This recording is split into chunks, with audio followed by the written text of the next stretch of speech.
I fell down a volcano. Right, okay. Welcome everybody to our On the Road to Salesforce Success series. I'm delighted today to be cruising around London with Richard Clark, who's VP of Customer Success here at Elements.cloud. And it's a chance to have a chat about various things, including Dreamforce and some other Salesforce related things. But before we get into that, what's kind of a fun fact that people wouldn't necessarily know? Probably the most recent one was I fell down a volcano. Right, okay. Walking around the top, my wife stepped on a piece of ice. I said, "Oh, watch out, that's slippery." I stepped on the same thing and I just went. I tumbled down the outside. Still pretty impressive. It was. I wish I could have seen it myself. Apparently it looked amazing. Dreamforce, I mean, it's an iconic Salesforce event. You know, a lot of people go there just and are blown away by scale and the depth and breadth of what's going on. Do you have advice for people in terms of, you know, depending on where they are in their career, perhaps, you know, what to go focus on, what to look for in this extraordinary plan? Yeah, I mean, I think for me, I found the keynotes really important. So it's a sales keynote, Service Cloud keynote, rather than the main keynote, which is more marketing, but focus on the individual clouds you're interested in. Those keynotes or platform or dev or architect is really important. And also some of the most informative sessions are not the Salesforce presented ones. May surprise some people, but the community members, the sessions they do in the theatres and the Trailblazer Zone in the forest, they may only be 20 minutes long, but you will find real experience, real practical tips, no marketing. For me, those are always the most valuable, where you're going to learn more than anywhere else. Yeah. How seriously should you take the opportunity to get certified in certain things? The last couple of years I've actually used the free certifications. You need to plan up at least an hour before your certification. You may think, oh, this is easy, I'll do the AI one in 30 minutes. Well, you're going to be waiting in a queue for an hour after you've registered and signed in. The tip there is if you do one of those, don't wait till the end of the week to pick your swag up.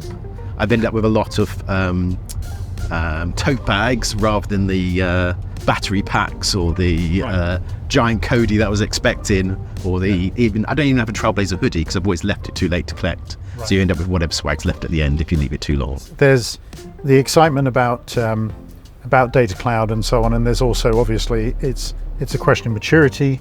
Where do you feel we are in terms of the hype versus game changer journey that we're on? There is a lot of hype, and there's also a lot of negativity from people that haven't actually implemented data cloud. And a lot of people are, say, talking data cloud down because they don't understand how much it will cost.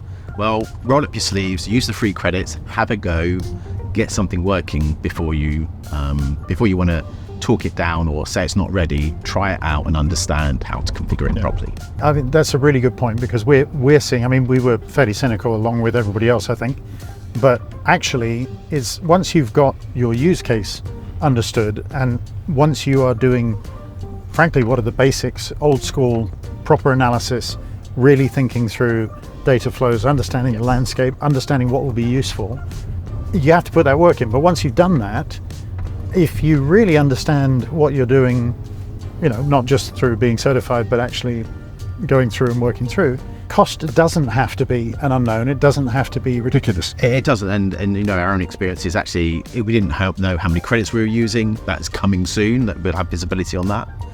But we didn't use anything like we thought we used. You know, we ran 120,000 profiles multiple times thinking, what's going to happen? We're going to run out of credits. It doesn't matter. These are free credits for that reason. Yeah. It's not free for you to run your business. It's free for you to learn and adopt the platform. And we've used, 1/10, I think, so far in all those runs. In terms of AI as a fantastic opportunity, what do you see as real concerns around it? It's like a co-pilot. It's like having an intern with you. Yeah. It's not an expert like you are. It's not going to know all the things you know. It's not there, but actually can be a big time saver on all those tedious tasks you were doing before, such as asking what are all my unused fields equals all my objects. Okay, now remove the managed packages from that in a conversational way, as you would have an intern say, yeah, that's great, but could you just now do this? Don't expect to put one question in and get one answer out. Yeah. It's not like that. So, thank you for spending some time in the back of a cab in London, one of the more bizarre internal meetings we've ever had, but thanks for the insights. Thank you. Yeah, look forward to Dreamforce. Have a great time.